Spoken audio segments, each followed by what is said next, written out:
Hey everyone, welcome to this video where we're going to kick off a series of videos that we want to do on cognitive biases and logical fallacies because they are everywhere. And each video is going to focus just in on one cognitive bias or logical fallacy.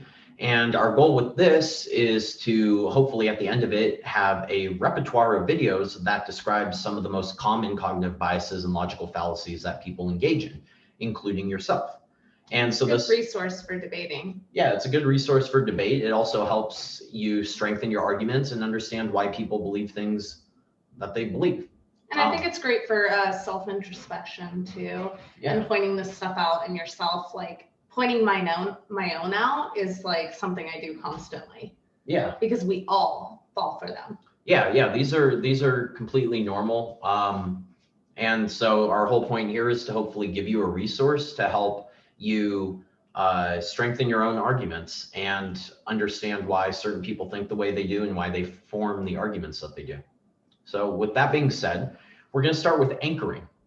And anchoring is a cognitive bias. It's the tendency to focus super heavily on one piece of information when you're making decisions. It's usually the first piece of information that you encounter. And so that's where the anchor comes in, is you're anchoring to that piece of information and it influences all subsequent decisions. You can't let go of that first piece of information you came across, and it permeates into well, it colors everything about that experience. Yeah, exactly. That's how I remember this one. Yeah, and so a great example of this would be like first impressions. Yep. So this ties into like physicians' first impressions. If someone comes in with like pain, they're gonna think either like certain physicians will think that they're seeking painkillers, and so that will color like all of their symptoms, right? Yeah. That goes with all first impressions when you're online, when you're arguing with someone. Mm-hmm. You automatically, even if you don't realize it, like the next interaction, you're on defense right away because you're anchoring to that first experience with them. Yeah, all that information you got on the first time you met with the person or talked with them, you anchor to that at subsequent interactions. If you're a doctor, you might anchor to the symptoms that a patient first presents with rather than acknowledging like symptoms or signs that you encountered down the road. That a new disease state is occurring. Yeah, when you're trying to make a diagnosis. Another way this occurs is like with life expectancy. This is another example, right? If your parents live for a long time, then you might anchor to that piece of information. We hear that all the time. And think that you're going to live for a long time. My parents lived till they were 90. Yeah. They whatever they want, but it's not true. They ate more whole foods because they were poor back then, right? So they grew their own food. They were very physically active. They lived.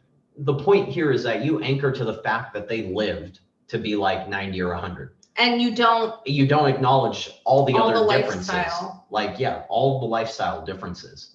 And so you anchor to how long they lived, and all the other stuff kind of falls by the wayside. That's a good example.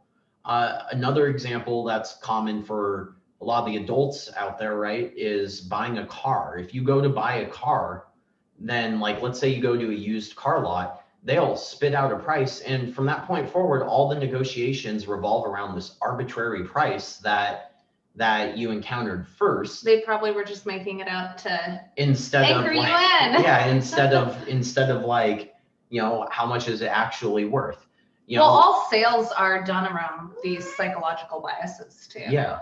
And so it's, well, especially when you're bartering, right? You can use the anchoring effect when you're bartering where, you know, if someone's like, well, how much is that? You spit out a high number and suddenly their mind is focused on that high number. But so they're going to negotiate at a higher price too. Yeah. Price point. But I mean, at the same time, if you like, they could throw out a second anchor, which would be the first piece of information that you focus on. And maybe they would spit it out really low. That has the advantage of establishing what the middle ground is. And that middle ground might ultimately be lower than what you originally had in mind. And you might have some like seller's remorse afterwards because you're like, I could have gotten more for that. It's always happening. The point we want to make is that If you find yourself hyper focusing in on one piece of information, ask yourself why. Was it the first information you encountered? Like, what's special about it? Why does it have more weight than something else? If you have like a good reason, then awesome. Yeah, these biases, when we uncover them, the whole idea behind them is to point them out and say, ha, I see you popping up. Like, I'm not going to do that. Yeah. Like, that's what I do with cognitive biases with myself. Yeah, and this doesn't mean hyper focusing on pieces of information is in and of itself an anchoring bias.